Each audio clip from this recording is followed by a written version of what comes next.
Supreme কোর্টের নির্দেশে পশ্চিমবঙ্গে এসআইআর এর জন্য কাজ করছেন জুডিশিয়াল অফিসাররা। আর সেই সর্বোচ্চ আদালতের কড়া বার্তার পরেও বিচারককেই হুমকি। তৃণমূল প্রার্থীর হুমকি, আর এবার প্রধান বিচারপতিকে চিঠি দিলেন বিচারক। তৃণমূল নেতার বিরুদ্ধে দুই বিচারককে হুমকি দেওয়ার অভিযোগ, আর দুজনের মধ্যে একজন মহিলা অফিসার রয়েছেন বলেও কমিশন সূত্রে খবর। ঠিক কি হয়েছে কমিশন সূত্রে, আর কি খবর আমরা জানবো আমাদের প্রতিনিধি রুমা পালের কাছ থেকে। রুমা,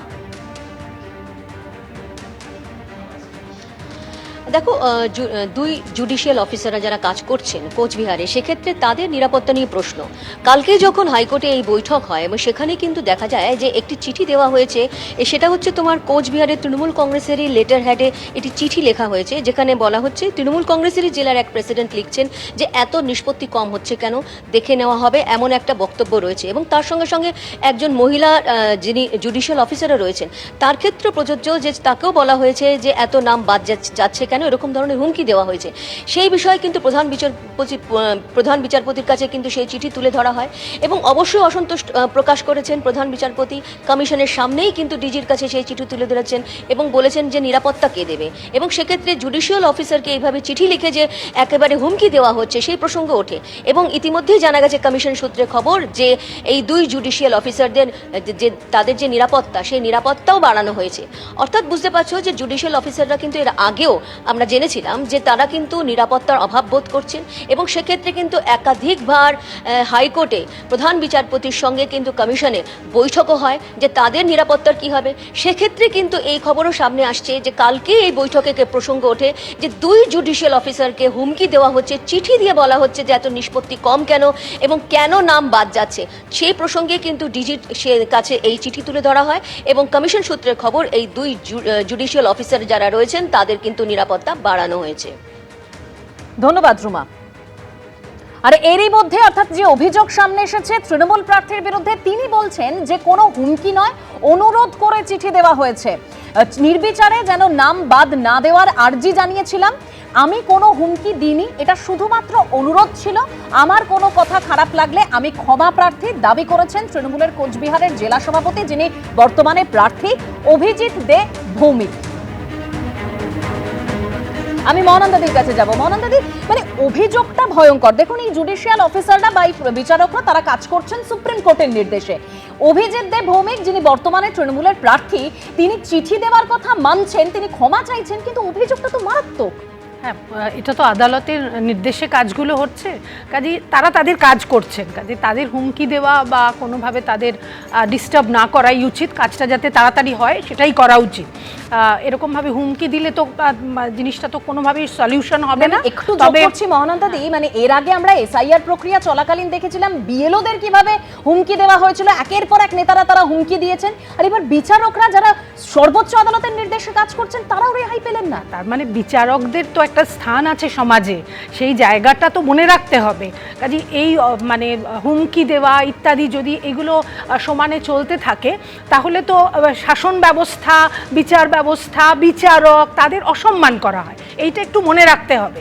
তবে এসআইআর প্রক্রিয়াটার মধ্যে যেভাবে আমরা দেখতে পাচ্ছি যে অবজেক্টিভটা হয়ে যাচ্ছে শুধু ডিলিশন, এবং স্বাধীন দেশে বহু মানুষ তারা আগে বহুবার ভোট দিয়েছেন, তাদের মানে জায়গা রয়েছে এখানে, তাদের পিতৃপুরুষ সব এখানে আছে, তাদের নাম আসছে না, এগুলো খুব অত্যন্ত দুর্ভাগ্যজনক। আমি রিসেন্টলি কালকেই একজনের সঙ্গে কথা বলছিলাম, তিনি বলছিলেন যে আমার পূর্বপুরুষরা এই বাংলাতে তার জন্য ট্রাইব্যুনাল রয়েছে এবং বিবেচনাধীন যারা পরবর্তীতে সমস্যা হয় সুপ্রিম কোর্ট গোটা নির্দেশ দিয়ে দিয়েছে। সুপ্রিম কোর্ট ঠিক কি বলেছিল, অর্থাৎ সর্বোচ্চ আদালত, যে আমরা সবাইকে বলছি জুডিশিয়াল অফিসারদের নিয়ে প্রশ্ন তুলবেন না। জুডিশিয়াল অফিসার যদি কাউকে অবৈধ ভোটার মনে করেন তিনি ভোট দিতে পারবেন না। জুডিশিয়াল অফিসারদের বিরুদ্ধে অভিযোগ তোলা হচ্ছে, আমরা সবাইকে সতর্ক করছি, দৃষ্টান্তমূলক জরিমানা করা হবে। জুডিশিয়াল অফিসারদের নিরাপত্তা ও অন্যান্য সুযোগ সুবিধা করবে রাজ্য সরকার, স্পষ্ট নির্দেশ দিয়েছিল একেবারে সুপ্রিম কোর্ট। অর্থাৎ জুডিশিয়াল অফিসারদের নিরাপত্তা সুনিশ্চিত করতে হবে রাজ্যকে, এই নির্দেশটাও সর্বোচ্চ আদালত দিয়েছিল। আমি প্রদীপ্তর কাছে যাব। প্রদীপ্ত, একটা বিষয় মনে পড়ে যাচ্ছে, মমতা বন্দ্যোপাধ্যায় তিনি সুপ্রিম কোর্টে পৌঁছে গিয়েছিলেন। আসবো কি আদি, আসবো অবশ্যই, একবারও বলতে পারি, আসবো কি আদি আপনার কাছে আসবো। আমি প্রদীপ্তর কাছে গিয়ে তারপর অবশ্যই আমি আপনার রিঅ্যাকশন নেব। মানে প্রদীপ্ত ঠিক এই প্রশ্নটা তো উঠবেই, কারণ মমতা বন্দ্যোপাধ্যায় তিনি সুপ্রিম কোর্টে দাঁড়িয়ে সওয়াল করেছিলেন কেন, কারণ এসআইআর এ সাধারণ মানুষকে হেনস্থা হতে হচ্ছে, হয়রানির শিকার হতে হচ্ছে। আর সেই সর্বোচ্চ আদালত যখন নির্দেশ দিচ্ছে যে এই জুডিশিয়াল অফিসারদের নিয়ে কোনো প্রশ্ন করা যাবে না, তাদের নিরাপত্তা রাজ্যকে নিশ্চিত করতে হবে, প্রশ্ন তুললে দৃষ্টান্তমূলক জরিমানা, তারপরেও তারা তাদেরকে রেহাই দিয়ে পাচ্ছেন না, তারা এভাবে হুমকি দেওয়া হচ্ছে। ইতিমধ্যে এই প্রার্থী অভিজিৎ বাবু তার বক্তব্য সংবাদ মাধ্যমে পরিষ্কারভাবে জানিয়ে দিয়েছে যে তিনি একটা চিঠি দিয়ে অনুরোধ করেছেন যাতে দ্রুততার সঙ্গে কাজ হয়, এবং যদি তার কথায় কোনো রকম হুমকি বা এই ধরনের কথা থাকে তিনি নিঃশর্ত ক্ষমা চাইছেন। এবং তৃণমূল কংগ্রেসও বলছে যে সুপ্রিম কোর্ট যেভাবে ডাইরেকশন দিয়েছে সেই ডাইরেকশন আমাদের প্রত্যেককে পুঙ্খানুপুঙ্খভাবে মানতে হবে, কারণ আমরা সাংবিধানিকভাবে দায়বদ্ধ দল। আমরা এমন একটা দল না যেখানে বলবো আন্দোলনজীবীরা কি করছে, আমরা এমন একটা দল না যেখানে আইনমন্ত্রী হয়ে বলবে যে যারা অপোজিশন পার্টির হয়ে কাজ করছে, কিরেন রিজিজুর কথা আপনাদের নিশ্চয়ই মনে আছে। ফলে আমাদের মূল জায়গাটা যেটা, সেটা হচ্ছে সাংবিধানিক দায়বদ্ধতাকে পালন করে যাওয়া এবং মানুষের অধিকার রক্ষার জন্য।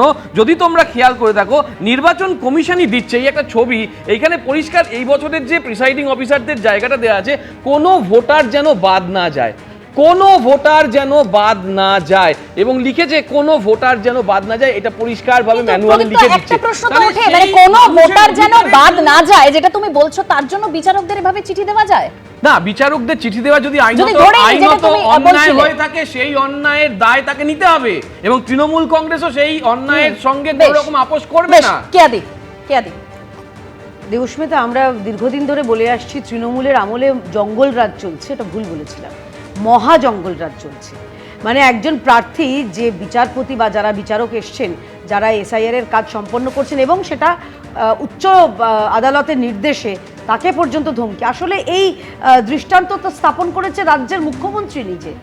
রাজ্যের মুখ্যমন্ত্রী দিন রাত রাজ্যের মানুষকে, ভোটারদের, মহিলাদের তিনি প্ররোচনামূলক মন্তব্য করছেন, তিনি উস্কানি দিচ্ছেন, মহিলাদের বলছেন কেন্দ্রীয় বাহিনী আসবে। এটা প্রথম নয়, 2021-এও বলেছিলেন, 2024-এও বলছেন, এখনো বলছেন।